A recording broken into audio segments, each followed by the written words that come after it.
Zee 24 तास एक पाऊल पुढे। आणि नाशिकमध्ये रासबिहारी शाळेनं केलेल्या फी वाढीचा मुद्दा चांगलाच तापलाय। या संदर्भात शाळा व्यवस्थापन आणि पालकांची चर्चा होणार होती, पण अचानक शाळेनं चर्चेला नकार दिला, त्यामुळे पालक चांगलेच संतप्त झालेत। नाशिकच्या रासबिहारी शाळेच्या बाहेर घोषणा देणारे हे पालक शाळेच्या मनमानीचा निषेध करतायत। रासबिहारी शाळेनं तब्बल 63% फी वाढ केली आहे। त्या संदर्भात शाळेनं पालकांना सकाळी 10:30 वाजता चर्चेला बोलावलं होतं, पण ऐनवेळी शाळेनं फी वाढीवर ठाम असल्याचं सांगत चर्चेला नकार दिला।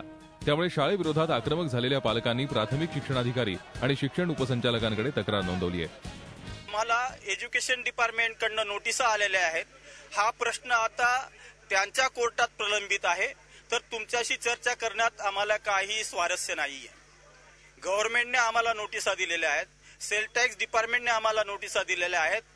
त्यांच्याशी आम्ही त्या पद्धतीने बोलू, आम्हाला तुमच्याशी बोलण्यात कुठलाही रस नाहीये, अशा प्रकारचं त्यांनी आडमुठेपणाचं धोरण स्वीकारलंय। फी वाढीचा आम्ही जे काही आंदोलन करतोय ते पूर्णतः सरकार मान्य आणि सगळं कायदेशीर आहे। कायद्याविरोधात आम्ही कुठलाही पाऊल उचललेलं नाही, कुठल्याही प्रकारचं आम्ही हिंसक वळण घेतलेलं नाही आणि करणार पण नाही याच्या पुढे।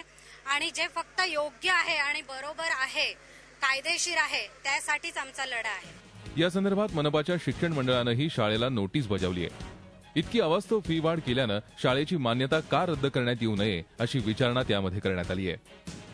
शाळेचे विश्वस्त हे आउट ऑफ इंडिया गेलेले आहेत आणि पर्यायाने त्यांच्याशी संपर्क होऊ शकणार नाही असं मला सांगण्यात आलं। आणि तदनंतर संबंधित पालकांना मी असं म्हटलेलं आहे की पालकांना आश्वासने देऊन आलो की आपल्याला फी वाढ हा इश्यूच नाही। फी वाढीच्या जोडीला ह्या वर्षी शैक्षणिक वर्षात तुमची कुठल्याही परिस्थितीत फी वाढ होऊ देणार नाही। आणि आता शाळेचे विश्वस्त हे भारतात आल्यानंतर किंवा प्रत्यक्षात शाळेत आल्यानंतर आपण त्यांच्याशी ह्या विषयावरती त्यांना आज मी दुसरी नोटीस इश्यू करतोय। फी वाढीच्या विरोधात नाशिकमध्ये पालक संघाची स्थापना करण्यात आली आहे। त्या माध्यमातून जनहित याचिकाही दाखल करण्यात येणार आहे। शाळेनं फी वाढीचा निर्णय रद्द केला नाही तर शाळा सुरू झाल्याच्या पहिल्या दिवसापासून बेमुदत उपोषणाचा इशारा देण्यात आलाय। झी 24 ताससाठी मुकुल झी 24 तास एक पाऊल पुढे।